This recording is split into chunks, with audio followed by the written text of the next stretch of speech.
Today's slide seminar is cervical biopsy interpretation, a case-based approach. Our chairpersons are Major General Dr. Bhupesh K. Goyal and Dr. Reeni Malik, HOD Professor, GMC Bhopal. Dr. Bhupesh is Gynaecologist and Dr. Reeni Malik is pathologist and HOD. And slide seminar will be by Dr. Fabiola Madrois.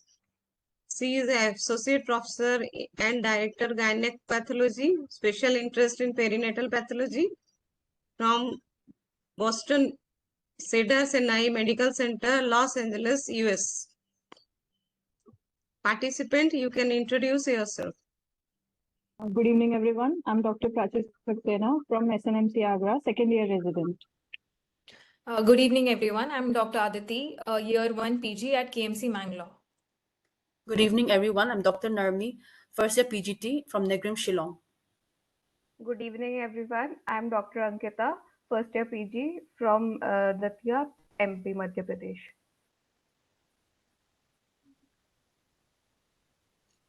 Good evening, everyone.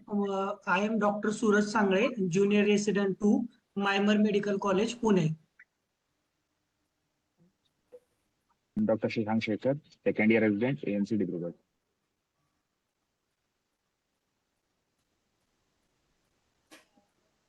Dr. Sunandini. Good evening, everyone. I'm Dr. Sunandini, second year resident, GMC Aurangabad.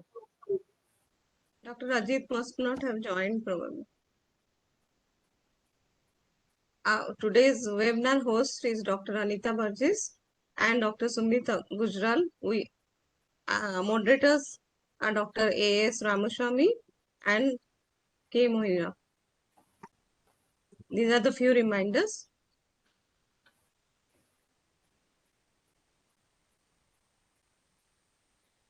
These are the few disclaimers.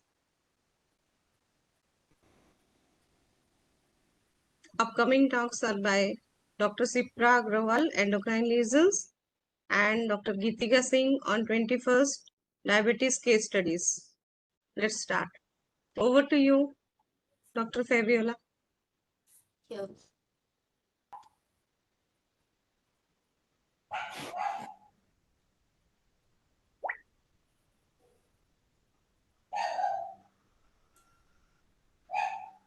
Not in the first slide.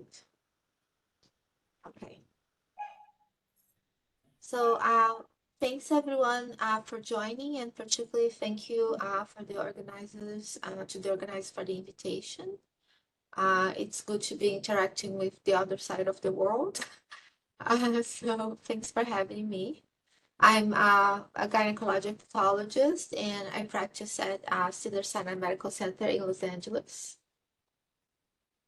So this is going to be a case-based presentation. We have a total of 4 cases. So we're going to get started with case 1.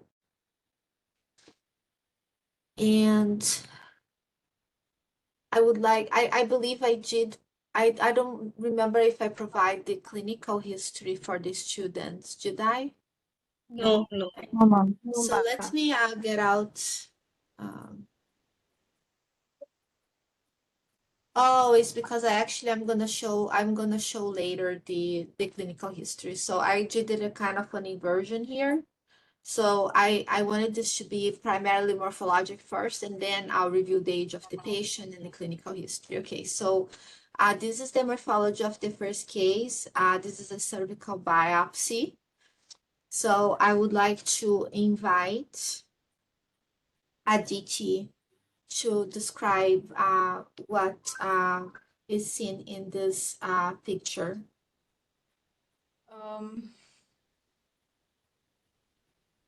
We can see squamous fragment of squamous epithelium. So we have squamous epithelium here at the top, and then at the bottom we have the lamina propria, right, which is the stroma. Therefore, this would be considered mucosa. So it's squamous mucosa. And we can see some endocervical cells here. So that would make it, we are probably at the transformation zone, right? Biola? move to. Can Yes. I'm sorry to interrupt. Can you use the laser pointer? Is it if you click on the Yeah. word? Thanks for reminding me. Okay. Yeah, here. Pointer You options. can use the pen if you want to use pen in between, whichever, yeah. Okay, so Aditi, looking at this epithelium, how would you classify it as far as like, is this immature, intermediately mature, or mature squamous epithelium? It's an immature squamous epithelium. Excellent, right? And it's immature because it's only maturing up to the parabasal cell level, right? We don't have intermediate cells and superficial cells.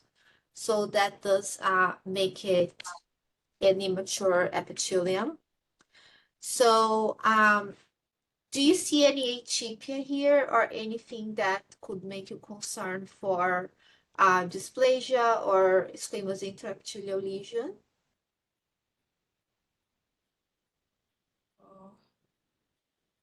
Loss of polarity. Okay, what else? Anything else?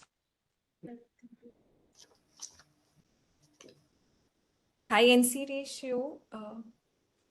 Okay, so yes, I have one one hand raised. Go ahead, please.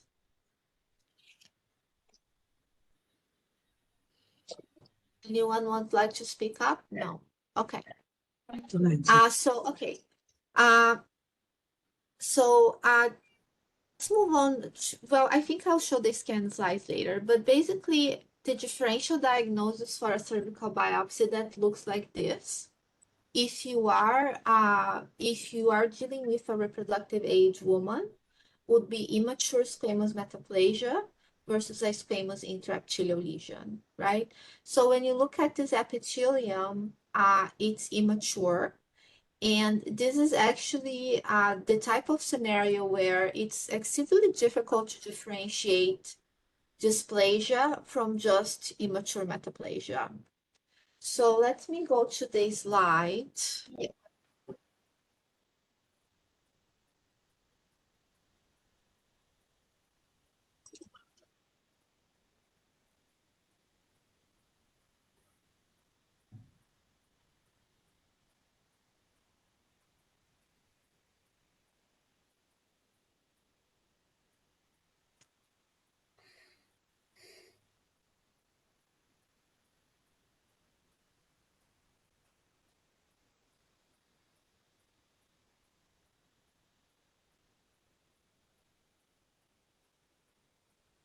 Here we actually have the scan slide. And as we can see, it's fragmented, right? Let me find the focus where so we have here some mature squamous mucosa, we have endocervical mucosa. The area of question is this area here. So I think it's good with the scan slides to get a better idea of what's going on. It's upside down. It's not very didactic, but we can take a look here. So we have this area here. This is the highest magnification. And there is some loss of polarity, but overall, I would say it's not too bad. And then here we even have a more immature looking epithelium. So I'll be showing you how we practice here in the United States. So for us, if you have this differential of immature squamous metaplasia versus dysplasia, we do P16 immunostain, right? Because we consider that it's extremely difficult to make that differentiation on H&E in most cases. And also because, of course, the management is very different because immature metaplasia is benign. There is no need for further intervention, while if this is dysplastic, it would be a high-grade lesion, right? So let's go back to the PowerPoint slide. So this is what the P16 showed. So Aditi, how would you interpret this P16? P16, here it's showing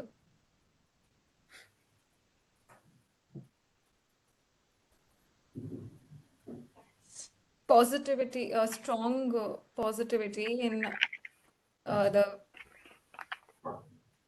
squamous cells. Good.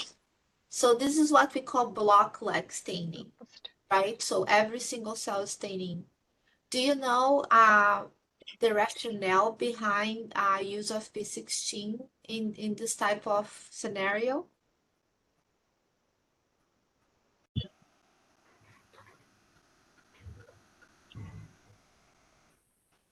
Not sure, ma'am. Does any of the students know what's the rationale? Block positivity of P16 means that it may be that possibly HPV infection is there. Excellent. And excellent. Yes. Do you know what happens at the cellular level? Ma'am, basically P16 is a protein which is responsible for the responsible for the cell proliferation. So E7 is a viral a protein part which actually inhibits the retinoblastoma RB1 gene. So RB1 gene, now the RB1 gene bind to EF2, and this EF2 is responsible for the proliferation of the cells. So by this method, the RB1 is decreasing. So the cell in our body, now our body sense that, and our body maintain the high level of P16 to counter this mechanism. Yes, To counter correct. this mechanism, and for this to counter this mechanism, our P16 level is increased. Excellent. That we measure block positivity in nuclear and cytoplasmic. Excellent. Perfect answer. Couldn't be more detailed and accurate. So very good. Excellent. So both in the lower genital tract and also oropharynx, we use P16 as a surrogate marker for HPV infection based on the molecular mechanism that you have just described. Of course, we have to keep in mind that this is not a direct marker, right? So, for example, if you're dealing with a high-grade cancer, they can have P16 mutations that lead to this block-like overexpression of P16 that have nothing to do with HPV. So you have to know your differential, you have to know the anatomic location, and you have to know why you're using that marker. But in cervix, which is the topic for this talk, it's highly specific and sensitive for high risk HPV infection, basically. Not low risk, but high risk. Coming back to Aditi, what are the two main high risk HPV subtypes? HPV 16 and HPV 18. Perfect, yes. And 18 tends to be more associated with glandular lesions, right? HPV 16 is the prototypical oncogenic virus HPV type that infects the lower genital tract. Okay, so here is her history. So she's a 41-year-old. She came to us with a negative pap smear. However, her HPV test, now this is not HPV testing tissue. This is the HPV test that was performed in her pap smear material, which is a DNA-based test, right? So actually it came positive for HPV other. So maybe one of the moderators can let us know how this algorithm works in India and how the testing is done. But here, usually we do cold tests. So when the patient goes to the gynecologist office, material is for a pap smear is obtained, and it's sent both for cytologic examination and for this HPV test. So we have co-testing. And then the HPV test specifies if HPV type is HPV 16, HPV 18, or other high risk, which includes a number of other high risk subtypes. So I don't know if one of the moderators would like to make a comment about the algorithm in India, how it works at a clinical side. Well, as a clinician, I can tell you that most of the times in India, we are sending for pap smears alone. But a fair number of times now, we've started doing co-testing. We not only send it for the pap smear, but we also send it for HPV DNA to identify if there are any of the offensive types of HPV in the cervix.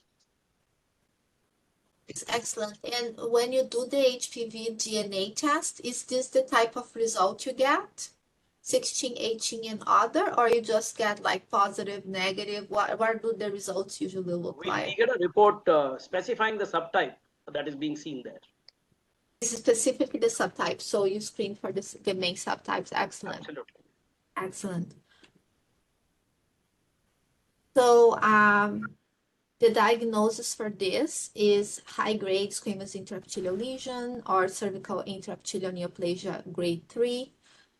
But one of the main difficulties here, and we get a lot of questions about this even within our group, is how can you call such a bland lesion, right? Because if you look at the histology, we wouldn't actually be able to call this dysplastic, right? I think no one could call this high-grade squamous intraepithelial lesion or CIN3 just based on the H&E. Why? Because first, mitotic activity is extremely low. We basically don't see mitosis. Second, even though there is a little bit of hyperchromasia, so let me go back to my pointer here. Even though you have some cells that may be hyperchromatic, may have some irregular chromatin distribution, you have some loss of polarity, it really falls short of a diagnosis of dysplasia on H&E. And then is P16 specific? At this point in time, it is. So if you get block like P16 positivity with this type of appearance, the consensus right now is that you're going to call it a high-grade squamous intraepithelial lesion. Now, the question is, will this behave the same way as an HSIL that is diagnostic by H&E? There are no studies on this particular aspect or this question, okay? Notice that she was HPV positive other, and we know that the other high-risk HPV types that are not HPV 16 and 18 are more indolent. So what we believe is that, and this is an evolving area, and I'm sure in the upcoming years we'll have a better understanding of this. Our suspicion is that this type of, quote, high-grade lesion that we call is not nearly as aggressive as your prototypical CIN3. However, of course, we don't want to run into the risk of leaving the patient with this lesion and she progressing to invasive carcinoma. So I think we tend to be fairly aggressive on our calls. Now, this patient did undergo a cold knife cone excision, okay? So for squamous intraepithelial lesion, usually the management of choice is a lip conization, right? Not a cold knife cone. However, in my institution, they prefer to do cold knife cones because of their office settings and OR settings. That's the reason. So, but just know that usually they're leaps. So now yes. You know, this decision between a cold knife conization versus LEAP depends upon your colposcopic findings in a patient who comes to you with HSIL, wherein in case you're seeing the entire lesion on the ectocervix, and you don't find any margin of the lesion going into the cervical canal, then in that case, you are perfectly justified in doing a LEAP, because in all probability, you will remove the entire lesion along with a safe margin.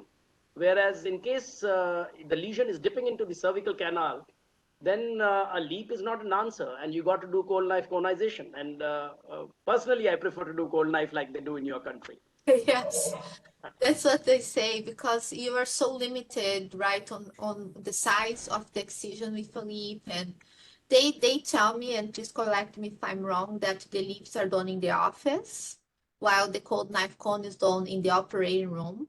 And apparently their setup is better at the operating room. So I I'm think not it's individual. completely convinced on that because cervix is not sensitive to an excisional procedure like you do with LEAP. So in case the case is good for LEAP and you have the LEAP equipment with you, I think you would be able to do it as safely as long as you've selected your case well. Okay, sounds good. Okay, so I would like to ask Ankita to describe to us what we're seeing here in this picture of the cone excision. The section is showing cervical tissue. On the left side, it shows it is lined by stratified squamous epithelium, showing coilocytic changes, and there's endocervix, which is showing endocervical gland, and probably there's squamous metaplasia on the upper part of the third portion of the gland. Okay, so let's step back a little bit. So this here on the left is mature squamous epithelium, right? Because we have all four layers. We can't really see it well here, but we have basal layer, parabasal layer, intermediate layer, and superficial layer. And actually the vacuolation we are seeing here is just glycogen.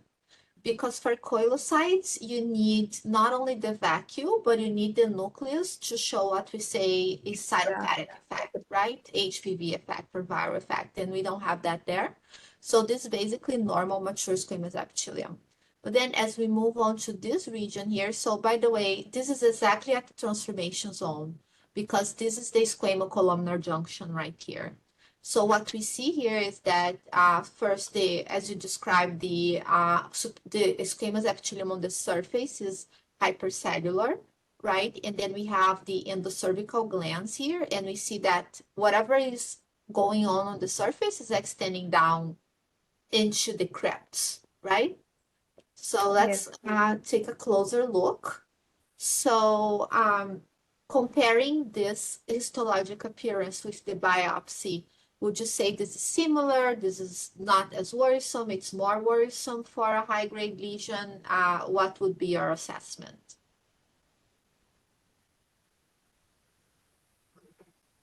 Sorry, ma'am. Pardon again. I'm sorry? Ma'am, can you repeat the question, please? As looking at this picture from the conization and remembering what we saw in the same patient for the biopsy, because this is the same patient, right? I'm sorry I didn't make this clear, but this is the same patient.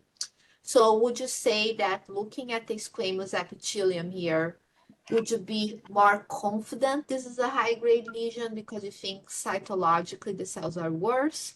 Do you think it's basically looks the same as the biopsy, or you think it looks less worrisome for dysplasia than the biopsy? No, I think it looks less worsened than the biopsy. Okay. And why is that? Why do you say that? Because in the biopsy, the entire thing was set, but here Cut off a bit. low power view. Hello. Yes, could you repeat, please? Because I could not exactly hear what you're saying. Yes, ma'am. I think the cells here are less worsened compared to the cervical biopsy because in that the entire thickness showed dysplastic cells. Excellent. And here we can see the cells are dysplastic only in some nests, and we could also find normal stratified squamous epithelium in the low part. So on that basis, Okay. we Yes, what you say is partially correct because I would say that if you look at this area here at the surface, right, we have cells that look immature with higher nuclear cytoplasmic ratio up to half of the epithelial thickness. And then right here, we have an area of maturation. Abiola, It's not, your pointer is not working, I think. We are is not it, able to see the pointer. Yeah, it's you can working make it now? laser. Can you make it a laser? Yeah, it's working. Yeah. It's because it's hard to see against the Yes. pink, but I think it's there. Yes. So let me so just follow the pointer here. So I was saying that these immature cells are basically affecting the half of the epithelial thickness, while in this more upper portion here we have some maturation. It's not full maturation, right? They're definitely not like superficial squamous cells, but some maturation. So this feature would be, let's say, less worrisome. However, when we look at the base here, we see at least 2 mitoses. We have 1 mitosis here, 1 mitosis here. We also have some apoptotic bodies. Now, of course, this is not the number of mitoses that we usually see in a high-grade lesion. Usually, high-grade lesions are very mitotically active. And it is also true that mitoses at the lower third of the epithelial thickness are not a criterion for a high-grade lesion. However, compared to the biopsy, we have more mitoses. And if you look at this, and if we look at the left here, we see that we have a fair amount of immature squamous epithelium and another mitosis. Also notice we have some overlap. So I think I apologize. I think my question was a little tricky. Better, worse, or the same? I think it's on the eyes of the beholder. I think maybe we can consider it about the same. And here's a close-up. And as we can see, I have highlighted the mitotic figures here. One is here, the other one is in the circle, and probably that's another one. And we also have some apoptotic bodies. Now, I will move on to the slide.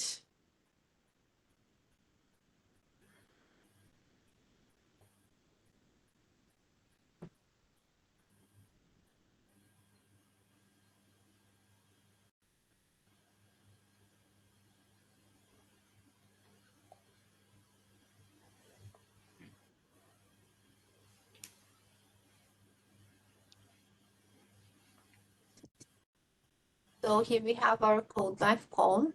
Notice that we do not have Cautery artifact, right?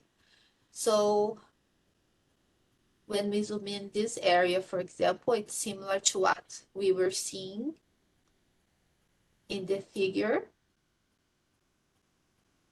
We have, by the way, I think you are noticing that we have the structures here, right? You may be worried about invasion, maybe, but in reality, this is just some entrapped epithelium at the biopsy site. But that's not really our point of discussion. Just wanted to illustrate this to you. So let's go closer here so you can have even better idea on the scan slide of how this lesion looks like. Again, some nuclei are not like just mild enlargement, some mild overlap, some mild loss of polarity, but overall, I would say smooth nuclear membranes, regular chromatin with a few exceptions, and visible nucleolus. So again, this is something that on the cone, I think it would be very hard to call it high grade just based on H&E. But then when we go back here to our PowerPoint presentation, here is the P16 again. So Ankita, how would you interpret this P16? Ma'am, this is positive IHC stain for the diffusely positive. Block-like, which we already discussed. Block-like.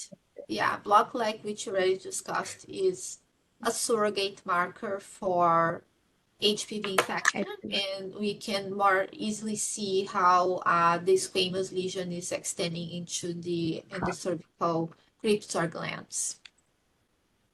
So the diagnosis for this cold knife cone is high grade again, CIN3, and the margins were negative. And I believe this is the last slide for this case. So I would like to open it, this case for questions, comments. Just a small comment I wanted to make, that even if it is an L-cell lesion, if the entire thickness of the cervical biopsy is not dysplastic, but the lower one-third, if it's showing very many bizarre cells and mitosis, then we grade it into a high-grade lesion rather than calling it as an L-cell, right?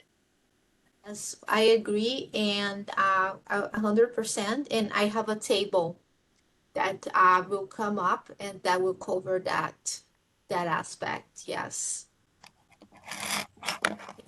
So any other comments? Fabiola, this is Anita here. Okay. You know, we are talking about this immature squamous metaplasia and very difficult to distinguish it from HSIL without P16. P16 is fairly recent. Tell me, what would you have called this lesion in the pre-P16 era? I would have called it benign. I could not call it dysplastic or even suspicious for dysplasia. Well, I don't know, Fabiola. I mean, I would have called this, you know, high-grade SIL, because to me, this is just beyond the... In the biopsy, right? In the would you the call the biopsy biopsy as high well, grade? the cone is very obvious, but even in the biopsy. The cone, yeah, I mean in the biopsy. Yeah, I'm talking about the biopsy. I think, you know, I would have called that, you know, HSIL without blinking my... So I'm not surprised that it was P16 positive.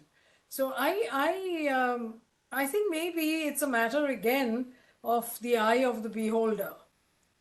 So in your training and background, and also yes, I think the exactly. setting that you practice, because in the United States we practice very defensively, right? Because if this patient gets a cone and then develops cervical insufficiency and she has a stillbirth, and then someone comes back to this and say, oh, it's not dysplastic. Suppose there is no P16, and then it's the word of one versus the other.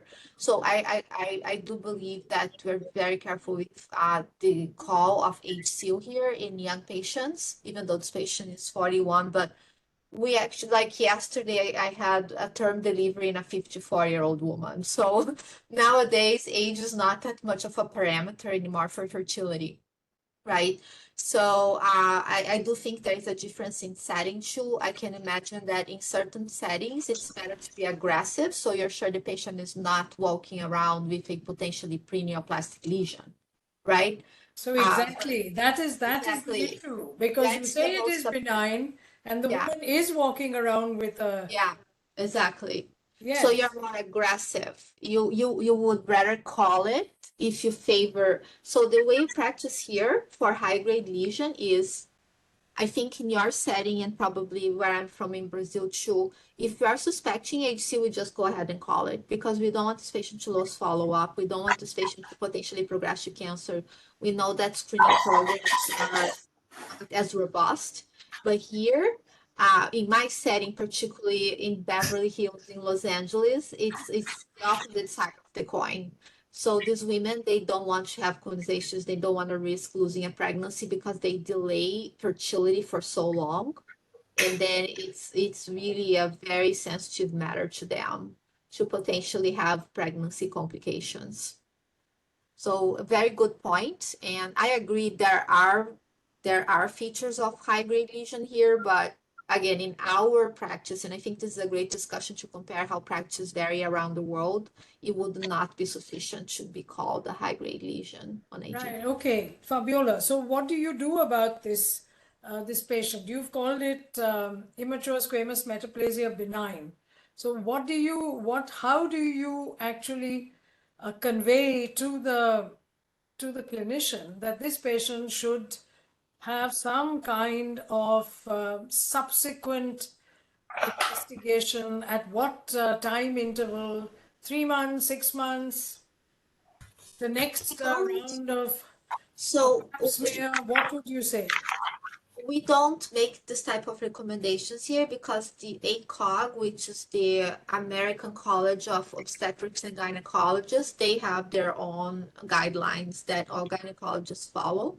So if this patient had a negative biopsy like this, I would have to look up the algorithm. Is quite complex. I don't want to say anything that is incorrect, but I believe she would undergo PAP and because she has a history of HPV positivity, I think because we do 3-year screening for patients that have negative PAPs and negative HPV screening. I believe once you have a positive HPV screen, even if the biopsy is negative, they're gonna come back in a year to do again PAP and HPV co-test. I believe that would be the management, but the difference is it would not be a colonization.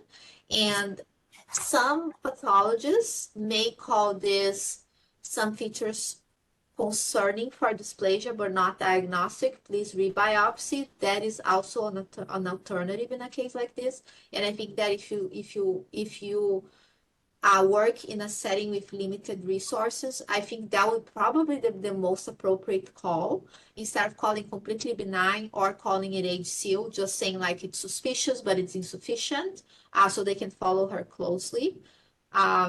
So I think that would be a great alternative. However, in the United States, we have P16 even in very small practices. So here it's mandatory to order P16 in such a case.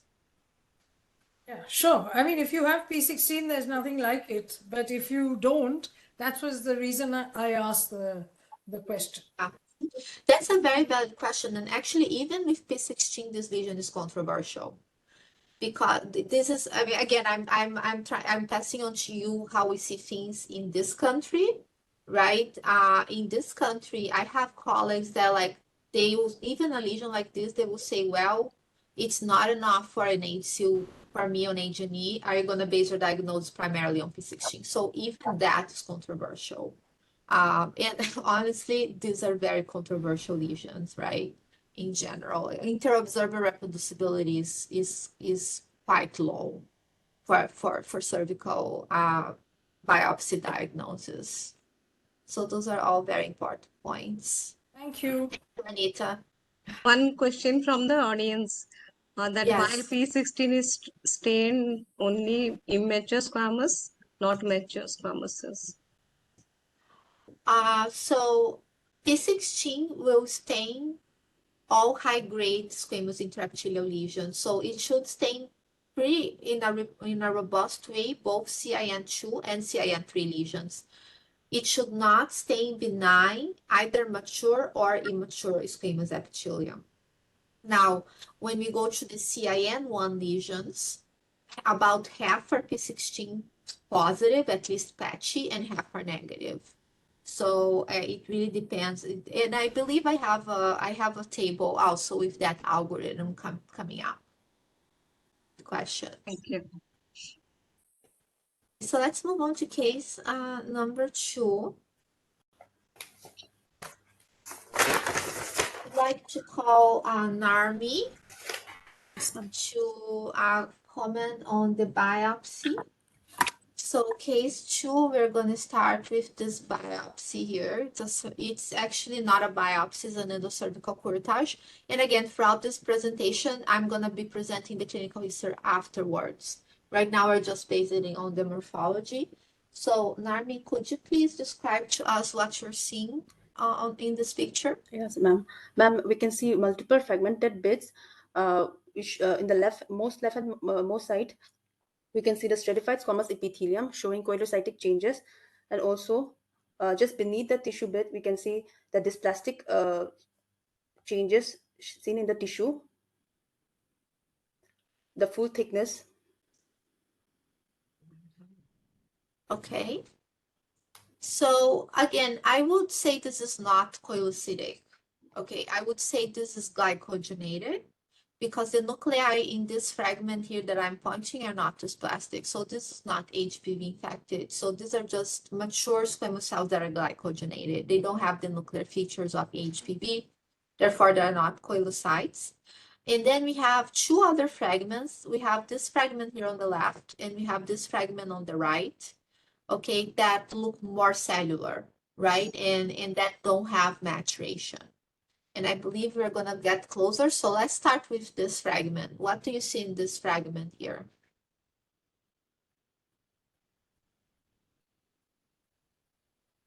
Nuclear atypia.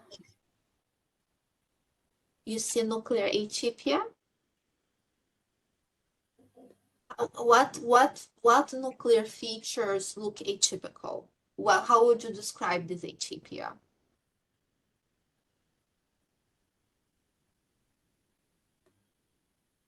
The loss of polarity. Okay, so loss of polarity is more of an architectural feature, right? Where the cells are not arranged within the epithelium as they should be. I think actually in this particular fragment, polarity is pretty well preserved. Okay, I think that the cells are going in the same direction, they're well spaced. And as far as atypia, I don't believe they're atypical because I think they're pretty uniform cells with open chromatin, smooth nuclear membranes. Notice that we have grooves. You see, this is a groove here, and this is a groove here. This is another groove. Do you know, Narmi, do you know what nuclear grooves can indicate in cervical squamous epithelium?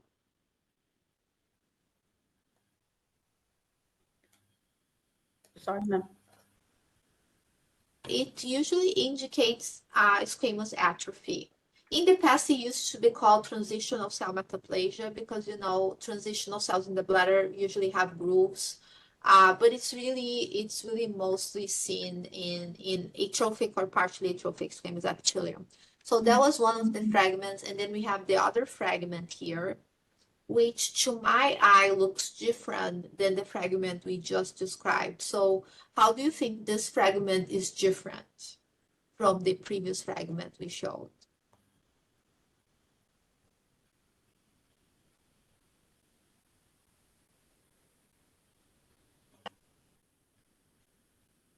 So let me show them to you again.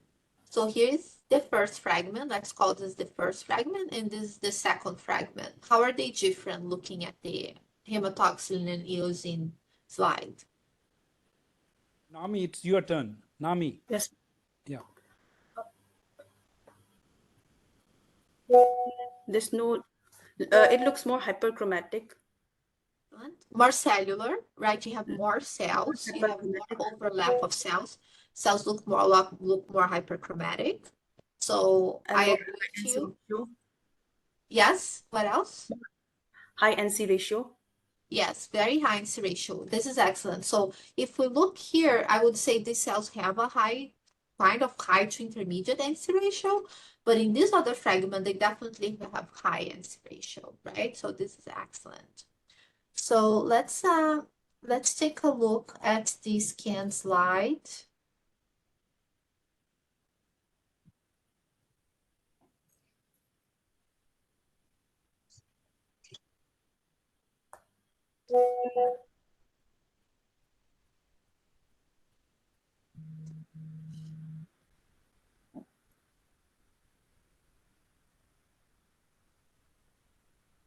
So here it is. So here's our scan slide in which we see the mature squamous epithelium. I always tell my residents that squamous epithelium is the type of thing that if you look closely, you're going to see coilocytes everywhere because here on histology, we have all sorts of artifacts of paraffin, of formalin fixation, paraffin embedding that we don't have in cytology. So it's mostly a low power assessment. But then when we move on to this fragment here, this is what I would call partial atrophy, okay? You may say that maybe there is a binucleate cell maybe this is a low-grade lesion, and I think a lot, yeah, actually I do think that that is a dysplastic cell. So it does look like we have two binucleate cells. Here is more, I didn't think that the picture was that much concerned for a low-grade lesion, but I think this is concerning here for an LCO. But then as we go to that other fragment, that is the fragment that looks the most distinct.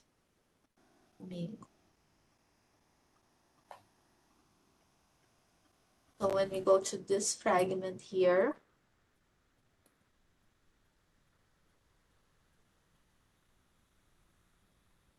we have the features that we have described, and I'm not going to repeat them.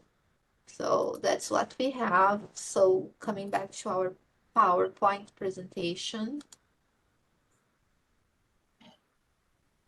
Differential diagnosis here is squamous atrophy versus a squamous intraepithelial lesion. I didn't provide you the age of the patient, but I can tell you she's postmenopausal. Okay, so the differential changes from reproductive age women to postmenopausal women. So as the first case illustrated for reproductive age women, the differential for immature squamous epithelium is basically immature metaplasia, squamous metaplasia versus a squamous intraepithelial lesion. In the postmenopausal setting, and the differential diagnosis becomes atrophy of the squamous epithelium. Well, of course, you can also have metaplasia, but remember that a postmenopausal women have an endotropium. So we often don't actually even sample. It's hard to sample the transformations on those patients. So here is so that's that first fragment. Sorry. This is that first fragment that we had. And this is the P16, which is clearly negative, right, for the most part. And I think we would all agree that we have enough changes for LCU. So this is an illustration of an LCU that is P16 positive, but LCU or CIN1 can be also P16. This is an example of a CIN1 that is P16 negative, but they can be P16 positive. And then NARMI, here we have P16 for that more hypercellular fragment. So how do you interpret the P16 here? Ma'am, it's block-like positivity. Okay. So I myself, I probably would not call this block-like, okay? Because block-like is like strong staining in every single cell in a certain region of the epithelium. And here what we have is what we call, at least here, patchy positive. So some cells are more positive, some cells are less positive, some cells are negative. So this is patchy positive P16. And the interpretation for this is that patchy positive P16 is suspicious for the presence of HPV, but it's not as diagnostic as if you had block-like positivity. So we're gonna cover this, but you have two options here. You either can, like, if P16, so first of all, suppose you only have H&E, I think most of us would feel comfortable calling this a high-grade lesion. Okay, although I didn't really do AKI 67, I don't believe there are no mitosis, but I think this would fall in that category of like either HCU or suspicious for HCU. Now, with this P16, in our practice here, we could not use this P16 to say absolutely this is a high-grade lesion, because remember, we also have LCU in the background, right? So I don't want to make this too confusing, but bottom line is, this P16 is a little supportive of your H&E impression, but not completely. So in our setting here, what we do next for those cases is high-risk HPV in situ hybridization. So here we actually have probes that are designed to the viral RNA. So we have probes that are designed to multiple types of HPV RNA. And as you can see, it's very positive. So we have like this dot-like pattern, which is very characteristic. So the dots are basically viral RNA. So we have confirmed that that patchy P16 positivity is indeed a surrogate marker for HPV infection in this case. Coming back to her, she's 61 years old. She had a PAP that was ascus, atypical cells of uncertain significance, atypical squamous cells of uncertain significance. And similar to the first patient, she had HPV testing, co-testing, that was positive for other HPV types. So the diagnosis for her is CIN3. Okay, and then let's move on to, she had a lip conization. Because we called this CIN3, she underwent a lip conization. So now let me ask, I'm gonna move on to the second year residents, Prachi. Yes, ma'am.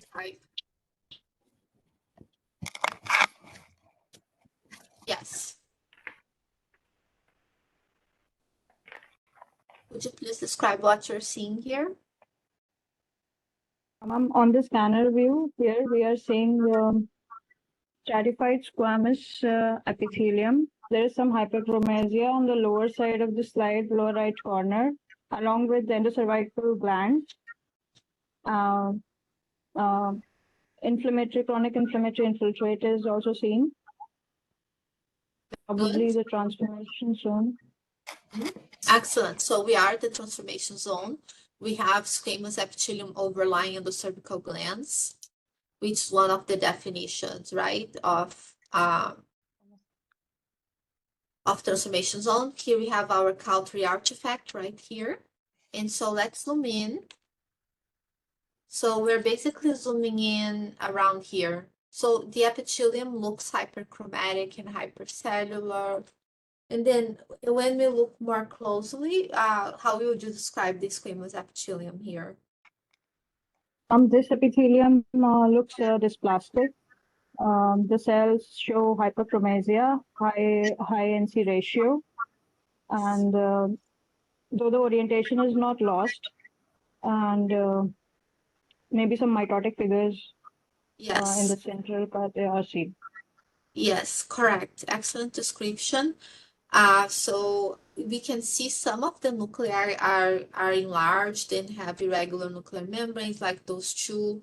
And one thing I always teach residents as well is that sometimes we don't think of anisonucleosis as being a feature of HCO, but it is actually a feature. So at least I wouldn't say so much in cytology, but in histology, if you have squamous cells that are significantly larger than others, that actually helps, is one of the features. Of course, it's not a diagnostic feature per se, but it's one of the features you can use to support your diagnosis of HCO.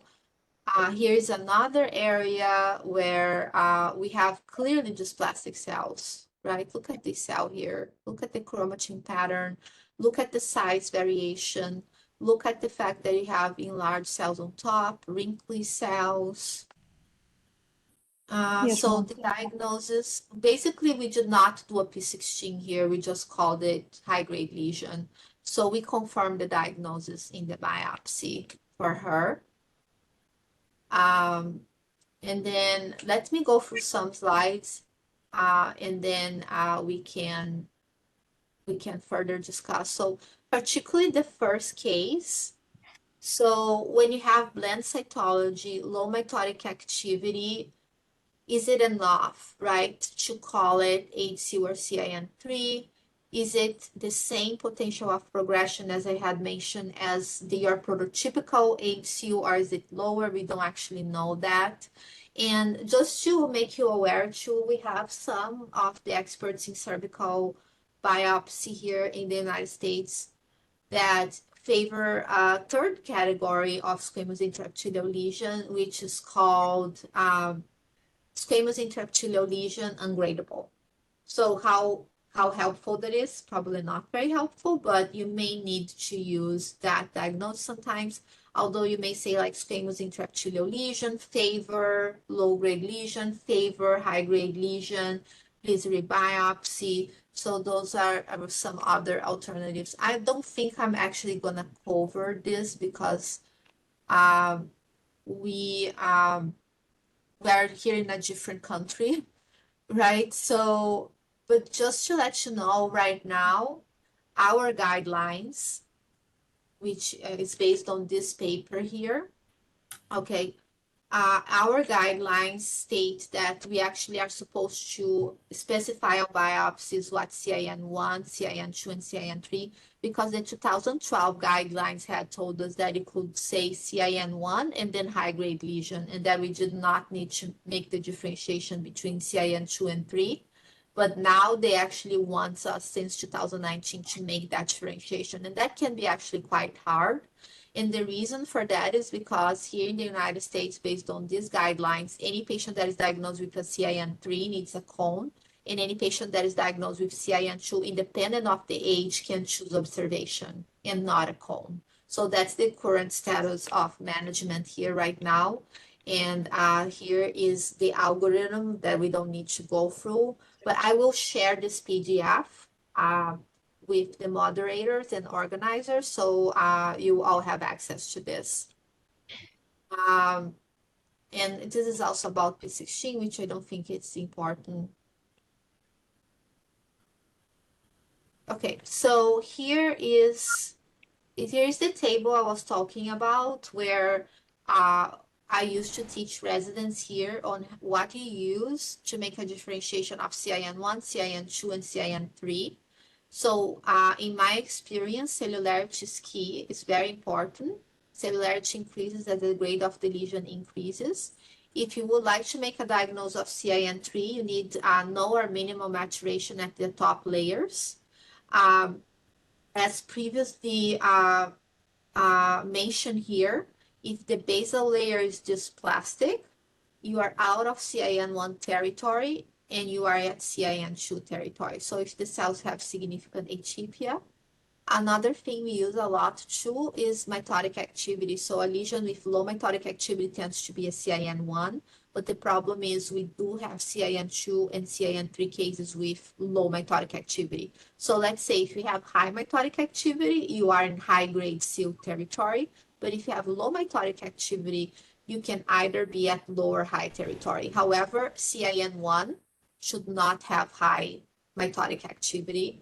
And also, we also use where the mitoses are found. So if mitoses are in the upper 1/3, of course, the epithelium needs to be well-oriented. If you have a tangential section, that would be hard, right, to evaluate. Then you're probably already at high-grade territory. And I think, oh yeah, I included these photos of like what textbooks show as, because it's sometimes really hard to say what CIN1, 2, and 3. So I copied some of the textbooks pictures. So as we can see, this is a CIN1 lesion. We have lots of maturation. This is a CIN2 lesion in which we have still significant maturation at the top. And then I want particularly to show you these two bottom pictures here, because on the right, it's like we have zero maturation, no maturation whatsoever. However, on the left, we have some coilocytes at the top, so this is minimal maturation. So if you want to differentiate CIN2 from CIN3, you need, for a CIN3 diagnosis, you need no maturation or minimal maturation. So no maturation would be the right photo and minimal maturation would be the left photo. And this is another textbook, very popular one that we use a lot around here. This whole series actually is a textbook series we use a lot, very practical bullet point. So on the left, they provide a prototypical example of a low-grade lesion. And on the right, a prototypical example of a high-grade lesion, which looks very much worse than what we have been showing here. Right, so numerous mitosis, apoptosis, very, very typical nuclei, lots of hyperchromasia. So if I look at a lesion like this, I probably would say this is probably HPV16 because it's so classic. And then here they show some pictures of cases that they believe are overlapping between CIN1 and CIN2, which is something we also face, right?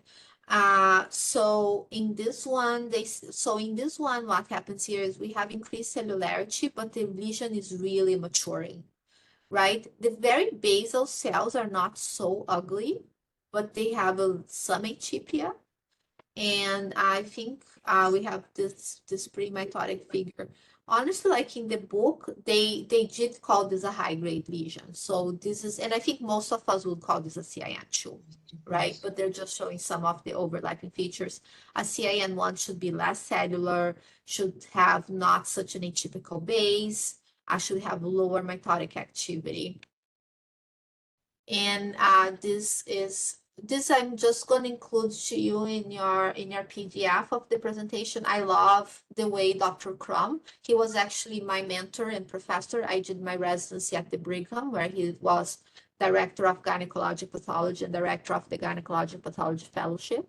Is like an amazing mentor. And this is a picture from his textbook showing how we have like a whole spectrum from what we see happening in the squamous epithelium from CIN1 to CIN2 to CIN3. So we already have discussed this. When you have a lesion when you have a squamous intraepithelial lesion on a biopsy, that is not really amenable for grading because it's either small or tangentially sectioned. This is the way you can write up your report. This is how we use it, what we use here.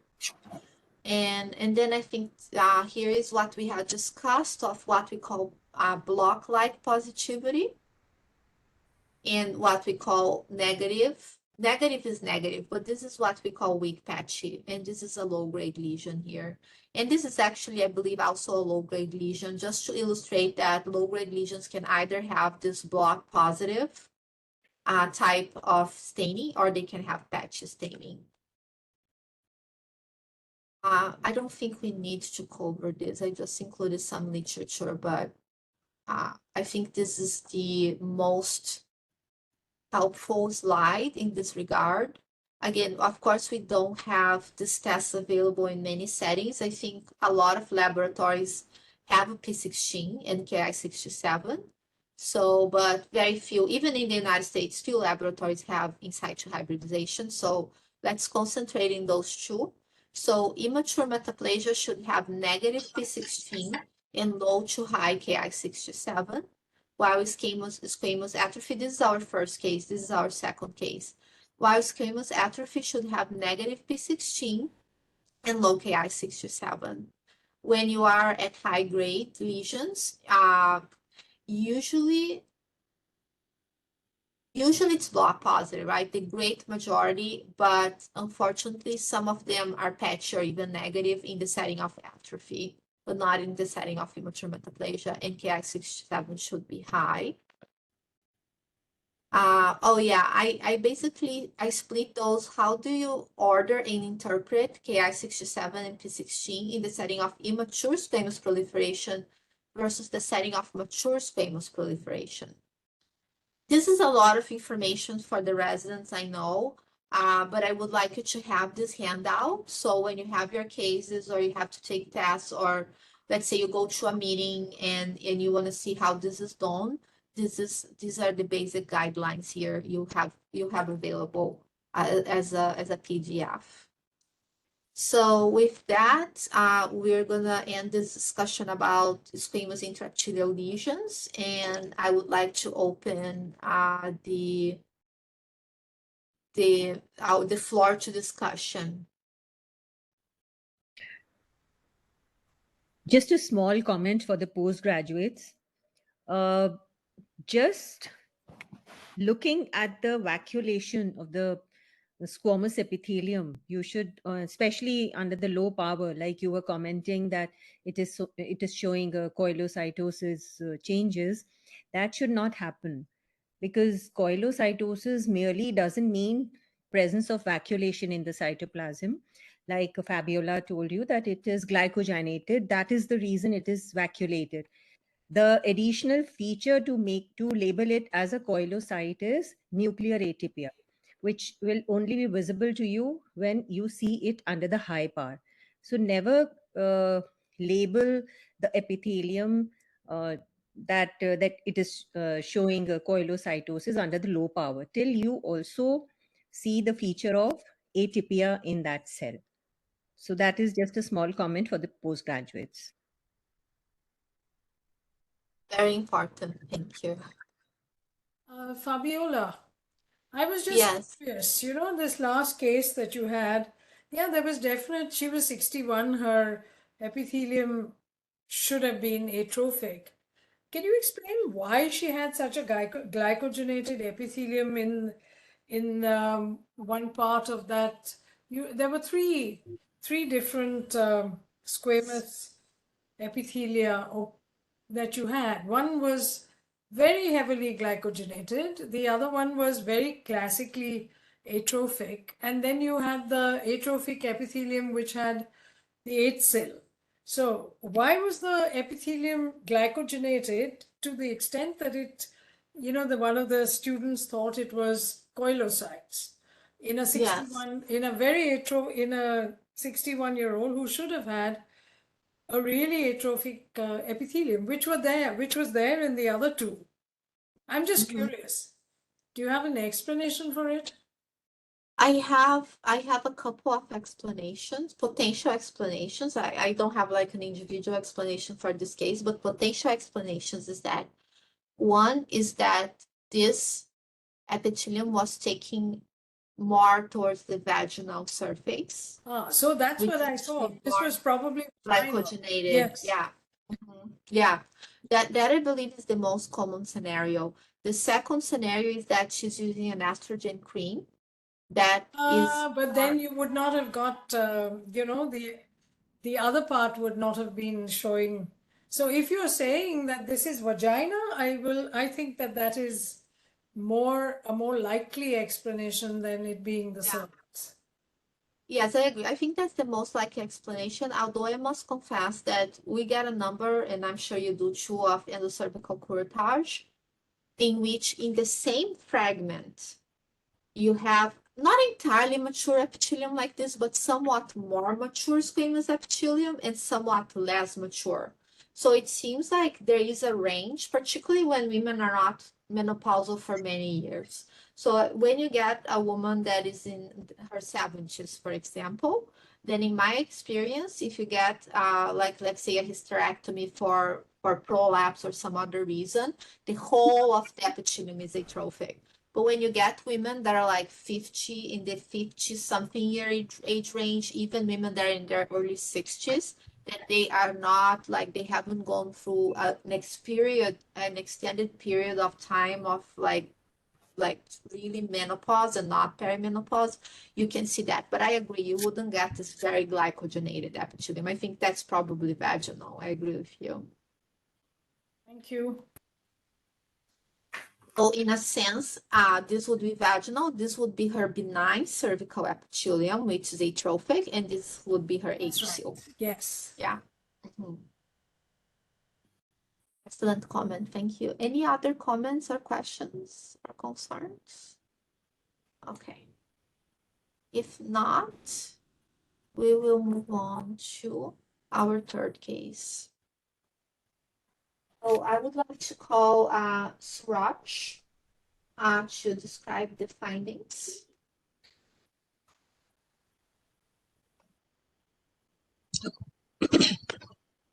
Sasank, Dr. Sasank. Suraj? Shashank, it is. So Dr. HNE Sasank. section, yes, HNE section from the tissue shows cells arranged in cords, sheets, cords, and nest. And from nest, in the nested area, it shows the punched out lesion, punched out spaces, and along with the proliferating blood vessels in the periphery, in the right corner, and along with some fibrovascular stroma in between. Okay. So I think like when we look at biopsies, let's just say when we look at cervical biopsies, of course I didn't give you any history, right? But I think that the question we usually ask the question I usually ask is first, is it benign? Is it dysplastic? Or is it malignant? Those are your three main categories, right? So which amongst these three categories, which one would you pick? On the scanner, it looks malignant. Very good, because it's a confluent epithelial proliferation, right? Very haphazard, and as you said, we have nests, we have glands. This can basically, when you look at this, you would be way beyond a dysplastic diagnosis. This is an invasive carcinoma, right? And I think the epithelial differentiation is convincing enough that we can tell it's a carcinoma. And now maybe you can describe this more close-up area here. Here, cells are looking bland, having round to oval nuclei with high NC ratio, and some cystic spaces are visible, which are having basophilic material within. And there is intervening fibrovascular stroma, which contains chronic inflammatory infiltrates. Okay. Let's see if we have a closer one. Yes. Okay. So I don't think I may have misunderstood what you said. Did you say bland cells? And there is no cell to cell. I cannot see cellular differentiation. Like there's from one cell to other, Oh, there is like no you say, it's differentiation. undifferentiated. Yeah, Yeah, okay. undifferentiated kind of. Yeah, so yes, there are definitely cells with high NC ratio, right? Even on this flower, we can see a large number of mitosis. I would say that they're monotonous, right? They're monotonous, but they look like high-grade cells, high-grade cytologic features. We have the sponged out spaces, which of course favor this as an adenocarcinoma type of lesion, right? So this looks, and this is pretty much forming glands here. So this is a glandular malignancy, basically. And when we go on a higher power, again, we have a little bit of monotony, but in reality, we do have pleomorphism and anisonucleosis, prominent nucleoli. So look at the size of this nucleus and the size of this nucleus. So this significant anisonucleosis, pleomorphism, meaning the nuclei are of different shapes, right? And some of the nucleoli look quite abnormal. This cell has multiple large nucleoli. And again, we have a number of apoptotic bodies. I'm sorry, I keep forgetting the pointer option. We have a number of apoptotic bodies. We have numerous mitotic figures. So this looks like it's a high-grade adenocarcinoma, right? So, and this is a cervical biopsy, okay? So I didn't give you any history, but suppose she does have a cervical mass, okay? What would be your diagnosis?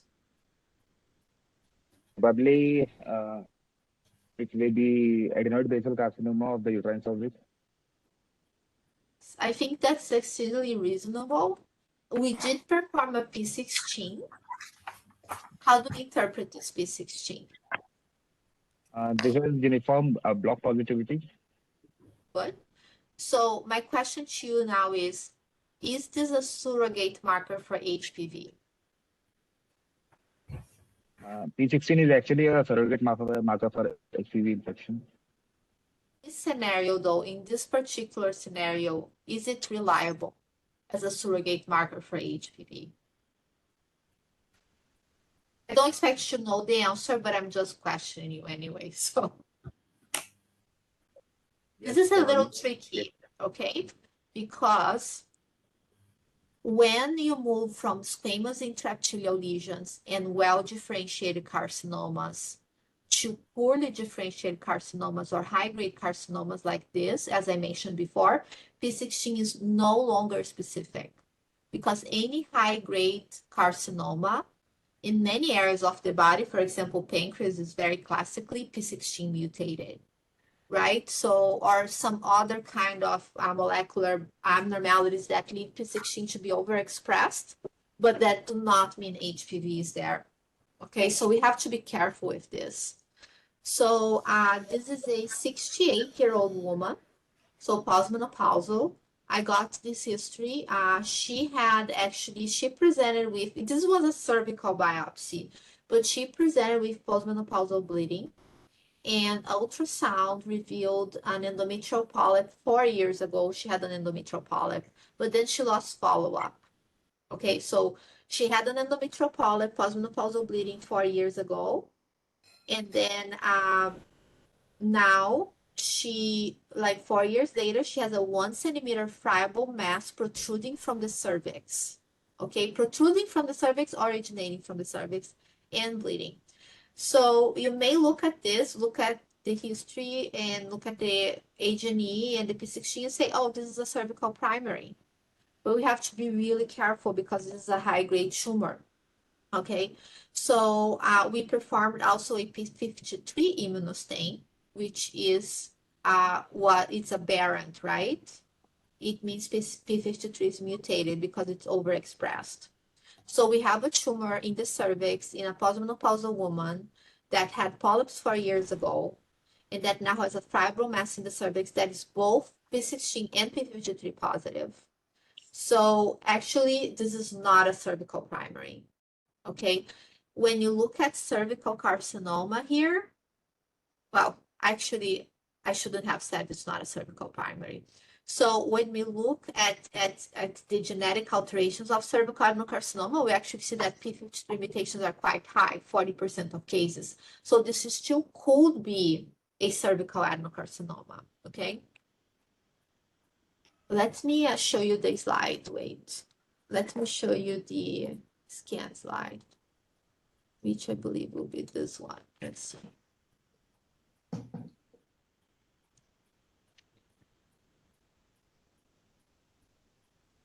No, not this one.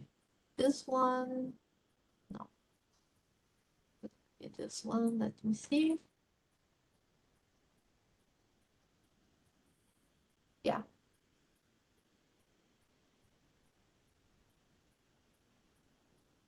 Here is so we looked at photos and now I'm showing you the scan slide. So as we had discussed, clearly malignant.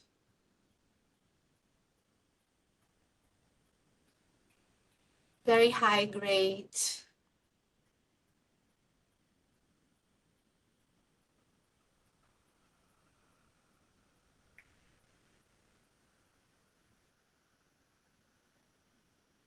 Another area.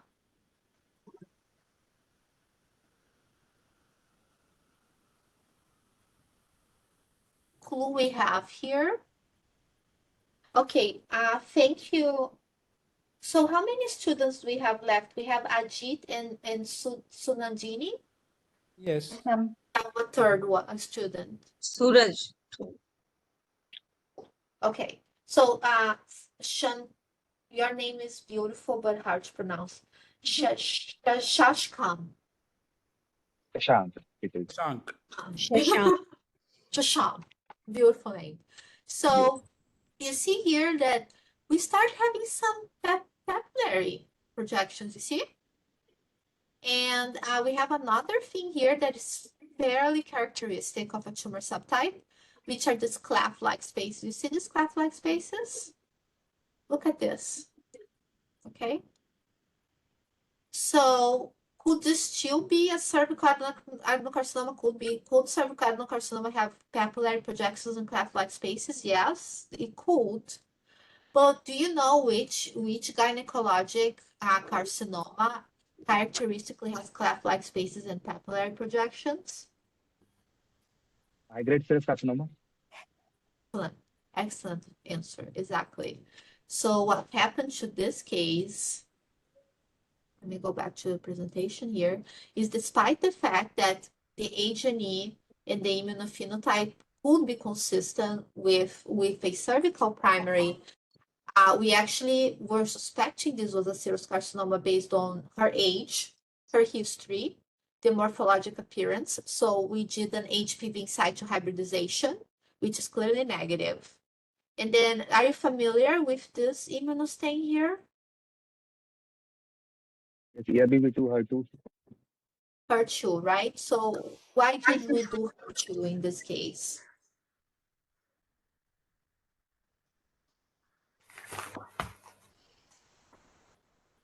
No? Sorry, I don't know. Okay, so HER2 is usually Brain positive. a biomarker that we use for breast, right? So we basically do it in every breast cancer because then if its HER2 is 3+ or amplified by FISH, you can use Herceptin as a targeted therapy, which is very effective. So, but it turns out that high-grade serous carcinomas that are endometrial primaries, about 30 to 40% of them are HER2 amplified, and they have same successful response to Herceptin. So it's standard of care for us now to order HER2 in all endometrial serous carcinomas. Okay, so in this case, we use HER2 twofold. We use HER2 to say it's a serous carcinoma because cervical primaries would not be HER2 and overexpressed like this. And of course, we have the HPV inside too that is negative. And then the patient can be treated. Now, a very important parenthesis I would like to open here is the fact that tubal ovarian and peritoneal high-grade serous carcinomas are not HER2 overexpressed or amplified. So we do not do HER2 for ovarian high-grade serous carcinoma, for fallopian tube high-grade serous carcinoma, or for primary peritoneal high-grade serous carcinoma. We only do HER2 for endometrial. Okay, and this case turned out to be positive. So even though this is a cervical biopsy, the diagnosis for this case is a high-grade serous carcinoma consistent with endometrial origin. Now, the treatment is is this important for treatment? Very much so. Why? First, because a cervical primary leads to a radical or modified radical hysterectomy, while an endometrial primary leads to a simple total hysterectomy, right? And also for high-grade endometrial carcinomas, automatically you're going to do lymph node dissection, which is different than the cervical lymph node dissection, which will include, so for endometrial primaries, you want to include the para-aortic lymph nodes, you want to take a big chunk of omentum.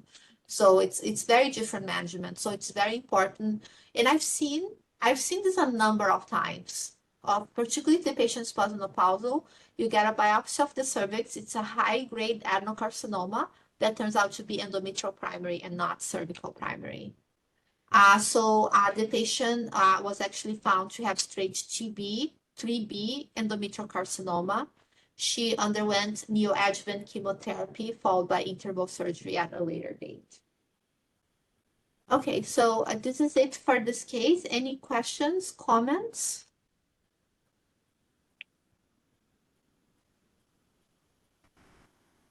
One question, Fabiola. Sure.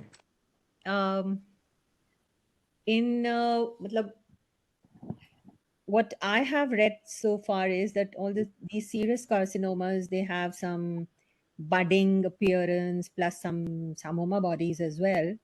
So should we look for these as well in this tumor? We could not see any samoma bodies or some budding. In fact, actually, what I was thinking was that when I mean, not on the basis of the P53 or HPV staining, it was giving an impression of endocervical adenocarcinoma, the usual type, because I could see some those mucin-filled spaces and some. I mean, that was the impression we were given. It was given just on the basis of morphology. Yes, excellent question and excellent comment. So when we look at this area here, right, that was basically in the photo, it is correct that the cells have, it seems like we have some mucin or secretions in the lumen of this macroglandular spaces, right? And the complicating factor is that you can see that in serous carcinoma, but you should not, for the most part, see intracellular mucin. So you can see mucin within like extracellular spaces, but not intracellular. That being said, every rule has its exception, right? So if you did a mucicarmin maybe, or if you did an Auschen blue, depending on the type of mucin you're looking at, you could have it. So that's definitely not an absolute criteria. Yeah. And then we do have tufting, but it did not show in that initial. So let me show you here. So when we go to this area, that looks more serous. And that's one thing for the students too, is that serous carcinoma can have so many different growth patterns, right? It can be papillary, it can be solid, it can be purely glandular. It's really, it's not It's not like a single growth pattern. Now, by tufting, you mean something like this, right? Let me go closer. Something like this. Oh, come down. Like, where did it go? Here, this is tufting, right? Yeah, correct. Tufting, serous carcinoma, we usually have also what we call sloughing off cells, meaning you see how the cells get detached in the lumen, that's sloughing off. That's a nod. See this nice tufting here. This is sloughing off cells here.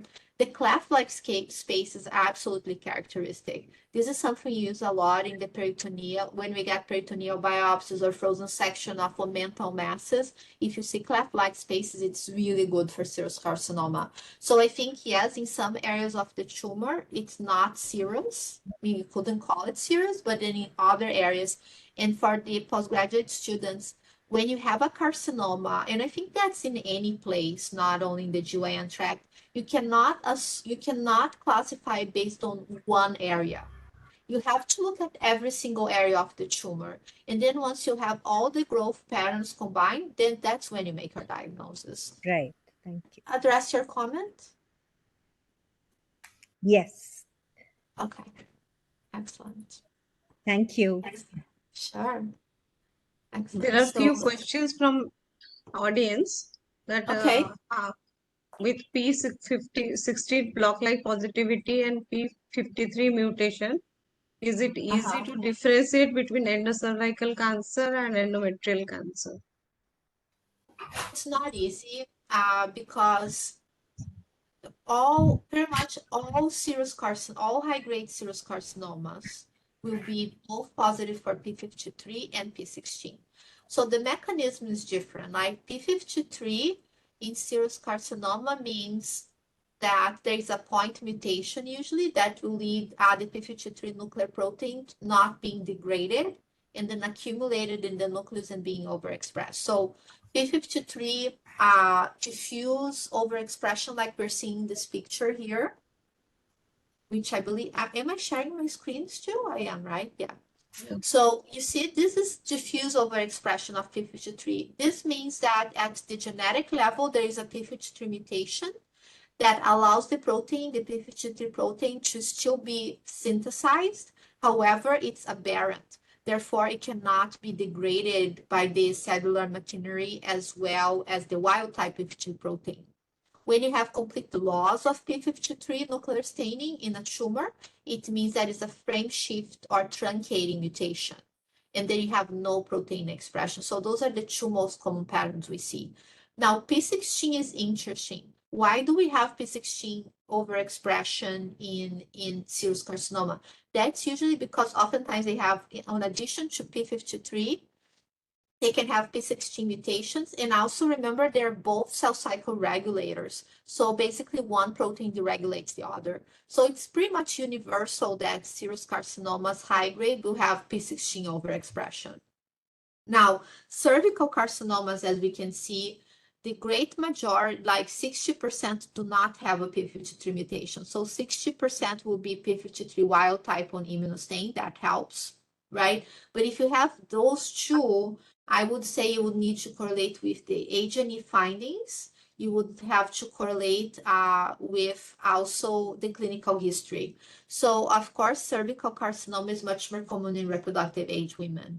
It becomes less and less common once women reach postmenopause, right? And then you also have to see, does she have a history of postmenopausal bleeding? Is this a large cervical mass, or is this some tumor that may be protruding through the LUS and cervix?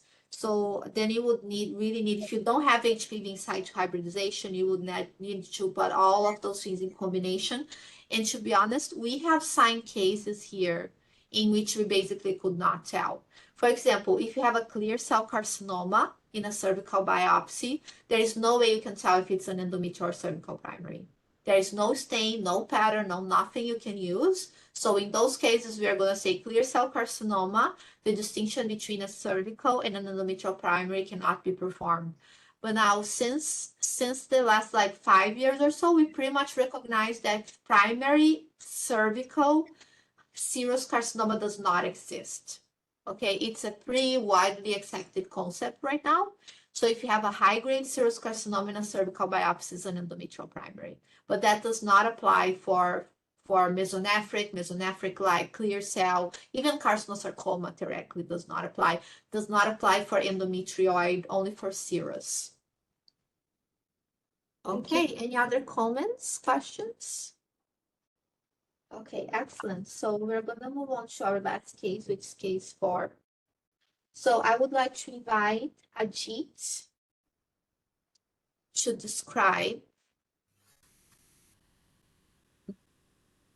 Section from a cervical biopsy shows a tissue bit lined by focally lined by benign endocervical mucinous epithelium, and in the stroma there is a few.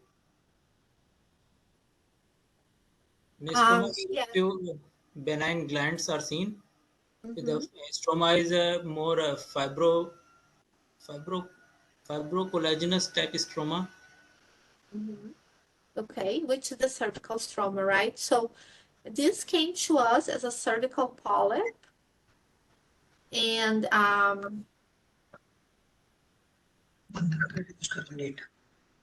this came to us as a cervical polyp, and this is the first level, okay? And this is a higher close-up of the first level. So as you said, we have here in the cervical epithelium. At the bottom here, we have some reserve cells, or you can call that very early squamous metaplasia. And then we have this like these cells floating around. Honestly, there isn't much you can do about this.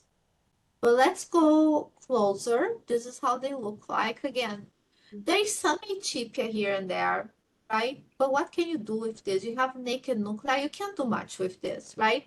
But what we did, there is some history here that I'm not revealing to you, okay? And that's why these things were done. But we don't need to look at those now. But the fact is, as we cut deeper into the block, started noticing that we had a different population of cervical cells, okay? So let's go closer. Okay, so Ajit, do you see a difference between, so can you see my pointer here? Do you see a difference between these cells here and these cells?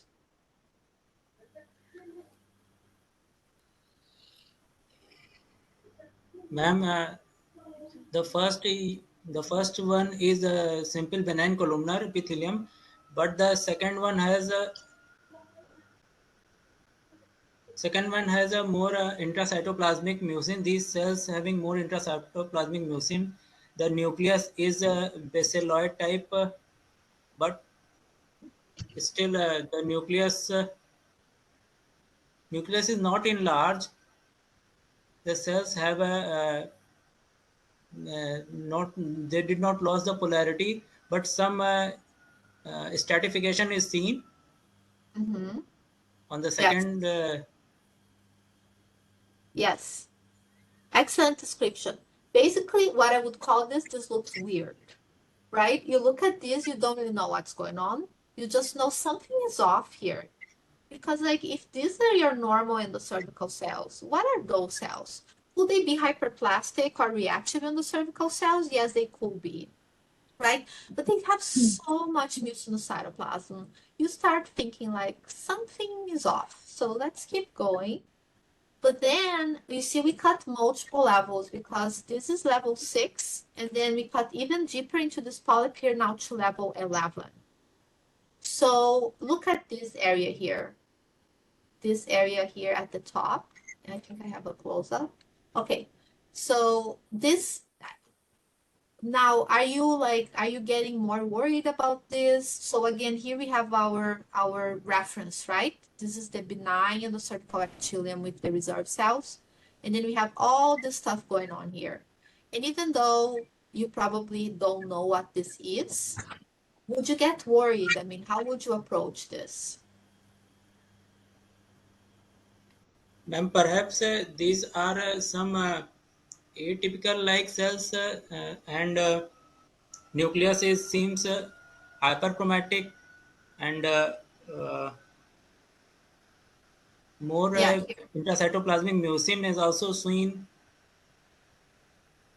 Now in this slide, there is a clearly intracytoplasmic mucinous cells are seen.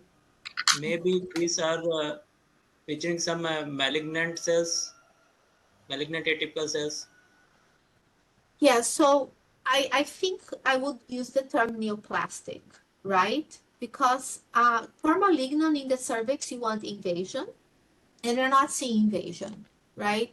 It's basically an intraepithelial process. So I would be a little, I know what you meant by malignant, but I probably think that neoplastic would be a better term. So let's keep moving here.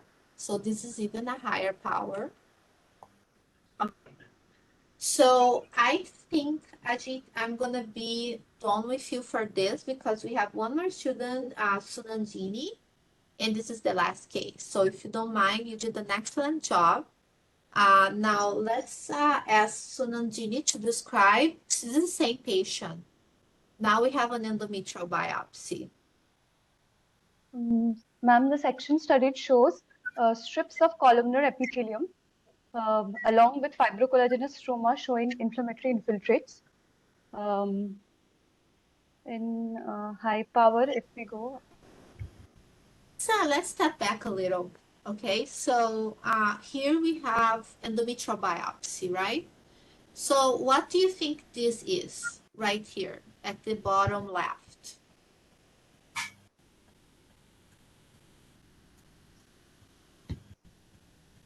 Glands, ma'am. So, someone give me some annotation. So this here is endometrium. Okay, so we have endometrial glands here, and what do you interpret as inflammatory cells? These cells here? Yes, these are ma'am. actually endometrial stromal cells. Okay, so this is just some benign endometrium in the background. But then we have all of this. Actually, I actually would rather use the pointer, but I don't know how to go back now. Anyone know how do we get out of the annotation? You click on the right side of your mouse. Just click on the right I side. am clicking the right side, but it's not doing anything. Maybe you stop sharing. Maybe you can do one thing. Just stop sharing the Oh, screen. here, I got it. Yeah. So you see this here, Sunanjini, these are the glandular cells, right? These are the glandular cells I can see with basally located nuclei and more, and they look like they have mucin within. Not sure. Yeah. So here is a close-up. Okay. So do they look to you like endometrial or endocervical glandular cells? Endocervical would be more pinkish and the cytoplasm. The cervical cells have pretty They are also mucin secreting. and the cervical cells tend to actually have blue mucin. But anyways, here is the cells, and this is an endometrial biopsy. How do I erase this stuff here? I have an eraser. Let me see, but it's not working. You click on it. It doesn't work. Erase all. You know, there is the option of. It's on. It's okay.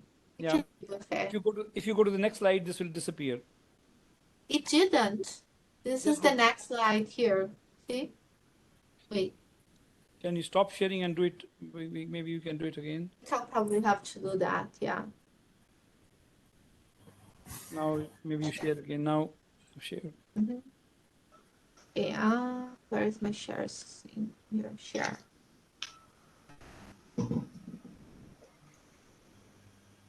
Okay.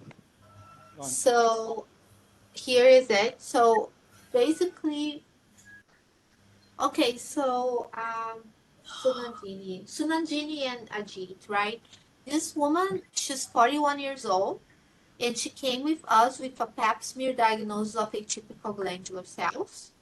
But notice that her HPV test was negative, right? So here I'm showing to you how her cervical polyp looks like. and how her endometrial biopsy looks like. And I think you agree that these cell populations in the cervix and endometrium have very similar features, not identical, but very similar features. And then we did some immunostains, okay? This is, I don't know if you guys use these immunostains or not. We use them Yes, ma'am. here. Yes, You ma'am. do? Okay. So Vimentin stains endometrium, Endometrium and stain endometrium, and CA tends to stain endocervix. cervix. So this helps us to infer that the glandular cells are endocervical in origin. So, and then we also did ER, okay?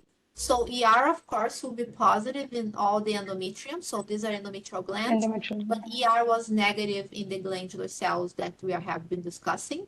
And then we also ordered the P53.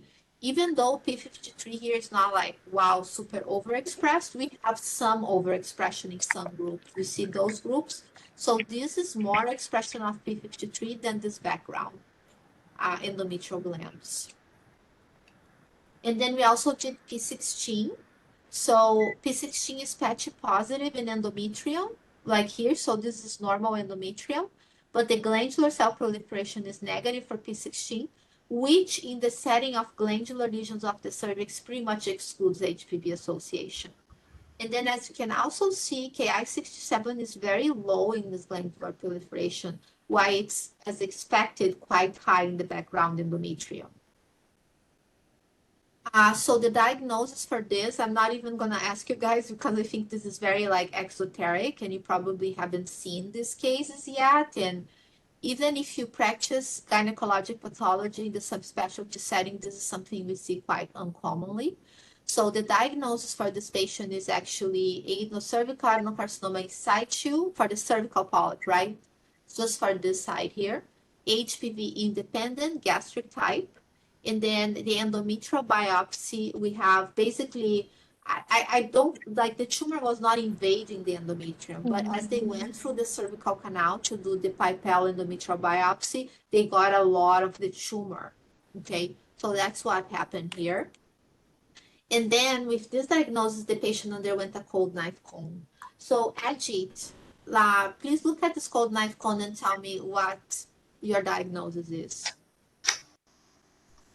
Ma'am, there is a polypoidal tissue bit lined by stratified squamous epithelium, and the underlying stroma showing infiltrating tumor.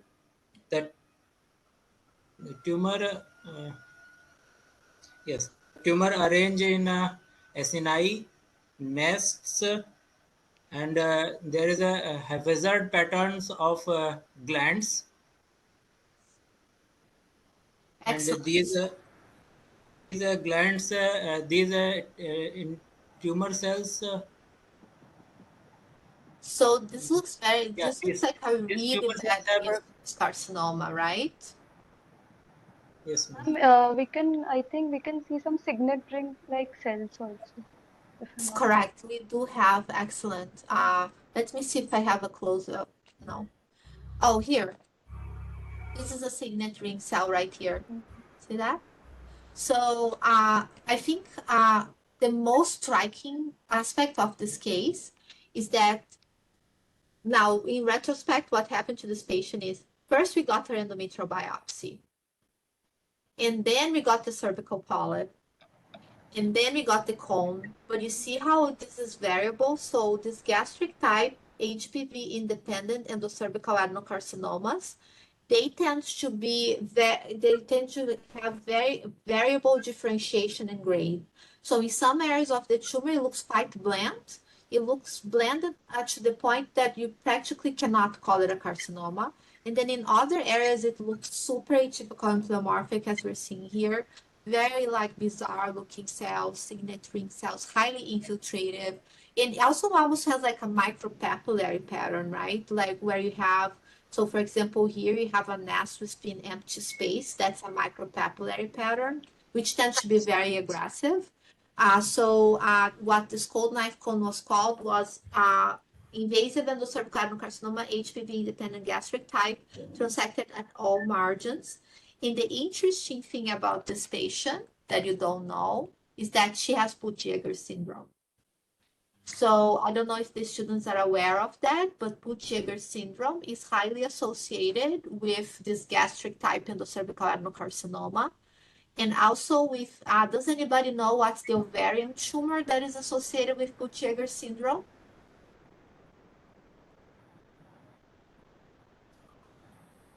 It's called sex cord stromal tumor with annular tubules, or SCATAT.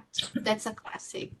Okay, so this patient, we actually knew she had Bucherer syndrome, but the interesting thing is that she was on surveillance and she had negative pelvic ultrasounds for the last 7 years.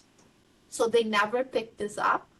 They just picked it up now when it was this bad. So negative ultrasound for 7 years, and in the last exam, she had a 1 centimeter sessile endocervical polyp on exam, which is the polyp that I showed you, and that led to this cold knife cone. So for follow-up, she ended up undergoing a modified radical hysterectomy and bilateral salpingo-oophorectomy in another institution, and she was found to be stage 3C. And then she was recommended to undergo post-operative radiation and chemotherapy. I actually forgot to show you guys the scan slides. So I think it's interesting to see the scan slides. So let's, I think the first one is not so interesting because the first one I think is the cervical polyp. Oh yeah, okay. So you see, this is the endometrial biopsy. So this is very impressive. So here's the endometrial biopsy. So on low power, you're like, oh my gosh, just an endometrial biopsy, no problem, right? Proliferative endometrium, tubular glands, well-spaced glands, like next case, right? But then look at this. Like, I must say that the pathologist that brought this case originally is a very experienced gynecologic pathologist and a very thorough and super detailed pathologist, because this would be exceedingly easy to miss, right? Of course, this is a super rare situation, but I think it shows as pathologists how important it is to actually look at the whole slide, right? And look at everything that is there, because we don't miss stuff most of the time, but we can. So, and at the same time, you got her polyp, and this is that 7th level that I showed here. Again, even the cervical polyp, honestly, oh, you know what? Oh, now I remember. So initially, oh yeah, initially, she had the cervical polyp that was benign, which is this, and an endometrial biopsy. And I'll even show you, even though I'm not really supposed to show patient information, I hope you're not recording. This is the original diagnosis for her. So we got a cervical biopsy. She got an AGC PAP. We got a cervical biopsy, was just benign. And then we got, it was called strips of atypical glandular epithelium with gastric phenotype C-comment. And then we said the findings are suspicious for non-HPV related gastric type endocervical adenocarcinoma. And then from there, she had a second diagnosis. Then that's the polyp I showed you guys. This is the polyp that was the endocervical adenocarcinoma in situ, and then the detached fragments of adenocarcinoma gastric type. So, and the one I want to show you is the cone, actually, because I think this is very impressive.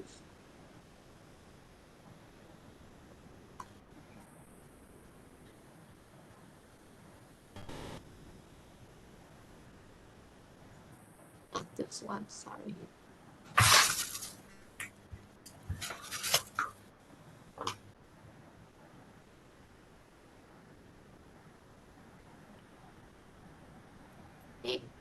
This is so impressive that in 1 year, this patient had like nothing to this. It's stage 3B, which is very high stage, and she's young, so it's really unfortunate, right? But you can see how these tumors are so deceiving because there is no ulceration, there is no tumor on the surface.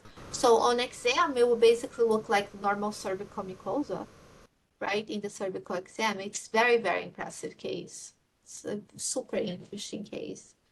So, oh, and then I just added a few other slides that I'm going to show you. We had a very interesting case, and one of our residents, Andrea, she dig in deep on the first descriptions of this tumor. So it was first described in 1870, actually, as malignant adenoma. And then in 1975, it was then changed the name to minimal deviation adenocarcinoma. And then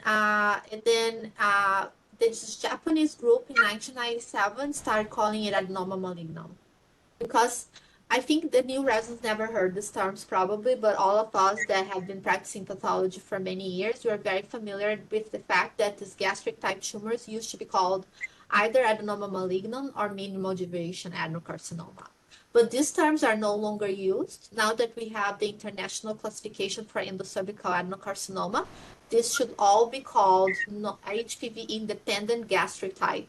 And as you can see, the great majority of adenocarcinomas of the cervix are HPV associated, and gastric type makes up only 10%. And I also included here some other references. There was a whole issue of the International Journal of Gynecologic Pathology to the endocervical adenocarcinoma project that digs in details of this new classification. In the latest edition of the WHO, this is how this tumor should be classified in your report, at least in the US, but I do recommend that for around the world as well. So you either have adenocarcinoma HPV associated, or you have adenocarcinoma HPV independent, and the HPV independent ones are gastric type, clear cell, and mesonephric. And here's another paper, like some other papers, and yeah, that's it. So any questions, comments about this last case? Just a few points for the postgraduate students I would like to make.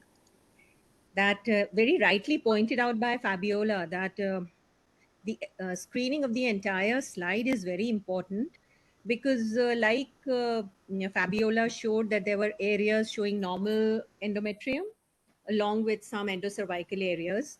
So once you see these normal endometrial glands, then the possibility is that it is not an endometrial lesion, number one. And so we should, start thinking upon the lines of an endocervical lesion. Number two, because it was showing a very significant gastric change, so the postgraduates should not miss it, because this type of gastric metaplasia you must be seeing in Barrett's esophagus when you are studying these the esophageal biopsies. So this kind of metaplasia, I don't know how you missed, because it was quite evident in the multiple sections that we see. And we cannot afford to miss this gastric type of endocervical malignancy, because it is highly aggressive. It has a very bad prognosis. So we should not miss it. And plus, if we see any kind of this change, then we really need to go into the details. We should freshen up or brush up our knowledge, that is there a possibility that this kind of metaplasia is seen in endocervical lesions.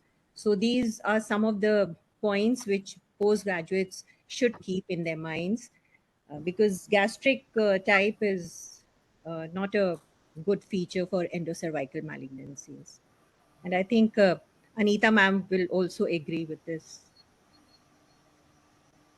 Yes, I think it is bad. I think Fabiola has shown a case where I'm surprised actually, Fabiola, that they took so long to do this. 1 year or something before they actually. No, actually what happened is because she has Put-Jaeger syndrome, she was on surveillance, and she had a pelvic exam by a GYN After that second polyp, how long did they take before they did the cone?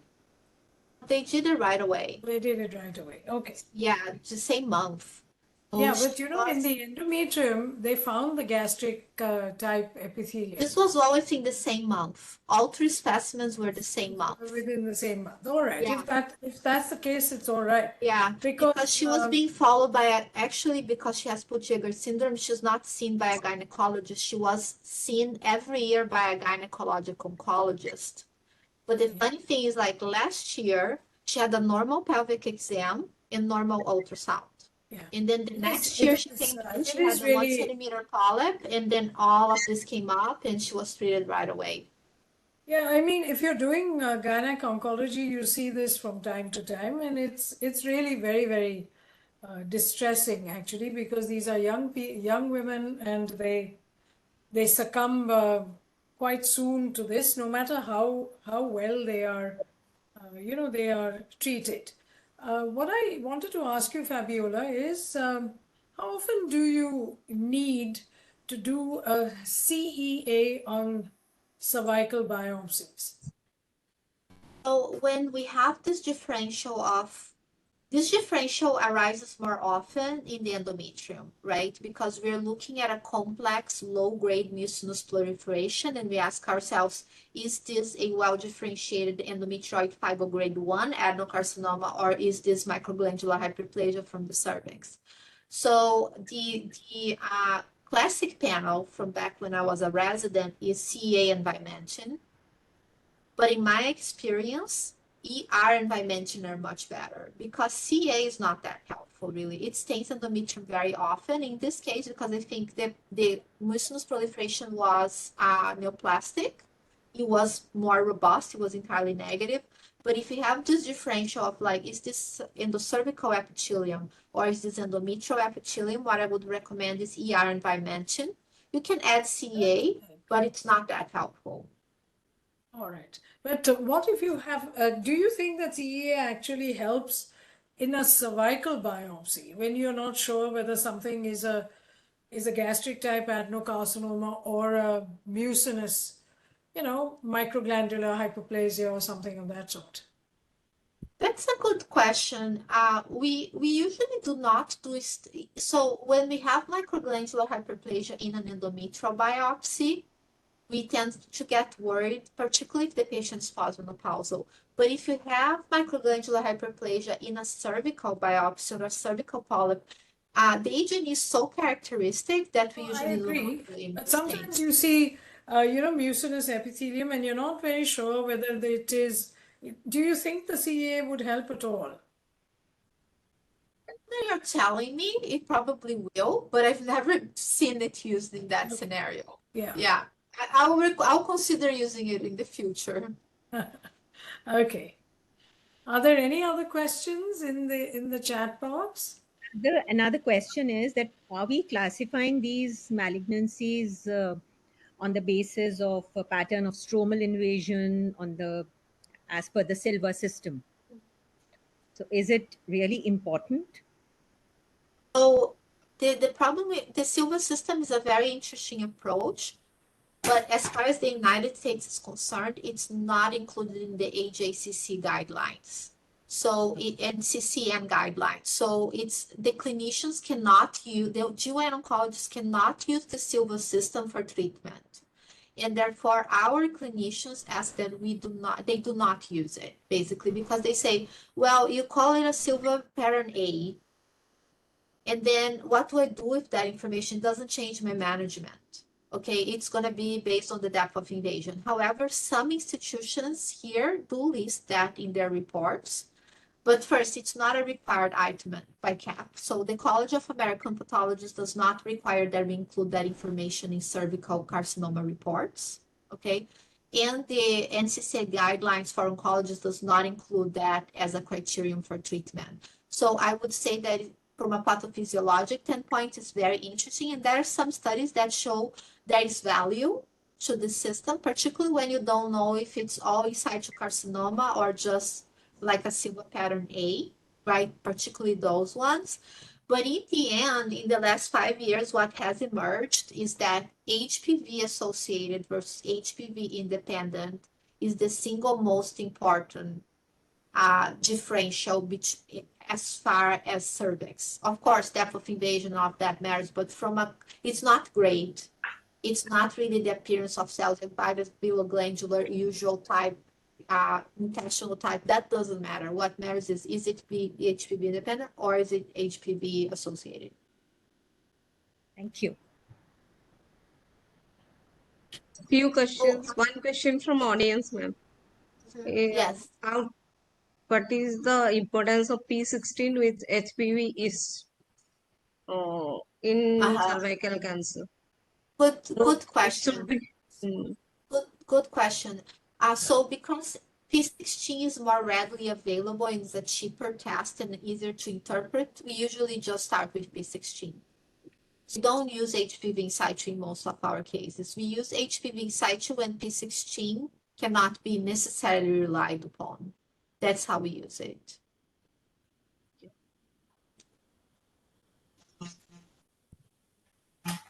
Others? Well, I would like to say that the students did a terrific job.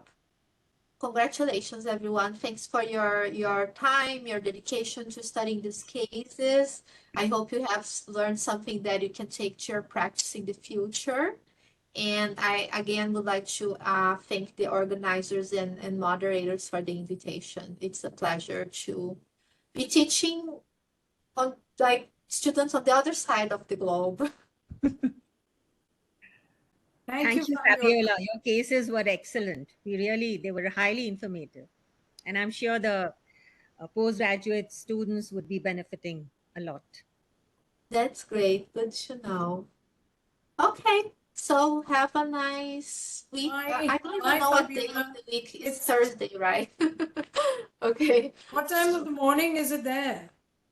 Right now it's 8:30 a.m. 8:30. So good morning to you, and it's good night to us. Yes, exactly. Okay, thank you, everyone. Nice to see you. Thank you. Thank you. Thank you very much. Thank you, Moini. Thank you, all of you. Thank you. It was great. And Thank you. and Bhupesh has, I think, It's gone, left. gone. Yes. And as usual, thank you to Ruchi and Calvin. Okay. Good night. Good night, everyone. We'll keep the link for till Sunday evening. We'll keep the link if anybody wants to. Sure. Yet. Thank you. Bye bye. Okay. Bye bye. Thank you. Thank you. Good night. Thank you. Good night.